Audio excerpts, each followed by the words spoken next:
រៀបសួរបងប្អូនទាំងគ្នាជាពិសេសគឺបាទក្រុមការងាររបស់យើងទាំងគ្នាណាបាទជាកម្លាំងចិត្តណាបាទថ្ងៃនេះគឺមកមើលផ្លូវមុនណាបាទយើងធ្វើដំណើរទៅកោះសិនតូរនីណាបាទប្រទេសក្រិចបងប្អូនបាទចង់ប្រាប់បងប្អូនថាបើសិនជាយើងណាបាទមានលុយច្រើនណាបាទយើងអាចទៅលេងនៅកន្លែងណាក៏បានដែរបាទប៉ុន្តែបើសិនជាយើងមានលុយតិចតួចយើងនឹងមិនហ៊ាននៅក្នុងការចំណាយនៅក្នុងការទៅលេងទេមែនអត់បងប្អូនបាទហើយកាន់តែយ៉ាប់ទៀតនោះគឺសម្រាប់អ្នកអត់លុយមិនហ៊ានសម្បីតែសម័យមិនហ៊ានសម្បីតែគិតសម្រាប់លោកខ្ញុំផ្ទាល់ណាបាទបើសិនជាអត់មានឱកាសនៅក្នុងការស្គាល់បាទស៊ូលៀនណាបាទយើងក៏អត់មានឱកាសបានមកคุยបែបនេះដែរបងប្អូនណាបាទនេះគឺជារឿងដ៏សំខាន់មួយណាបាទដែលយើងបានជួបជាមួយនឹងឱកាសណាបាទដែល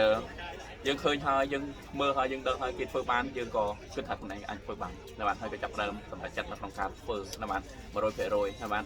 បញ្ហាណាបាទគឺជាដំណើរការណាបាទដែលគ្រប់ការងារណាក៏ជួបបងប្អូនយើងធ្វើការងារបាទស៊ូលៀនយើងជួបបញ្ហាដូចគ្នាប៉ុន្តែអាចធ្វើយើងរីកចម្រើនអាចធ្វើយើងបានបែបនេះបងប្អូនបាទដូច្នេះយើងព្រមជាមួយនឹងបាទការជួបបញ្ហាបន្តទៅមុខណាបាទដើម្បីភាពរីកចម្រើនហើយសង្ឃឹមថាឆ្នាំក្រោយណាបាទក្រុមការងារដូចជាបាទមានភាពទាំងគ្នាណាបាទនឹងដាក់គោលដៅដាក់ផែនការណាបាទមកលេងទាំងអស់គ្នាណាបាទអូខេ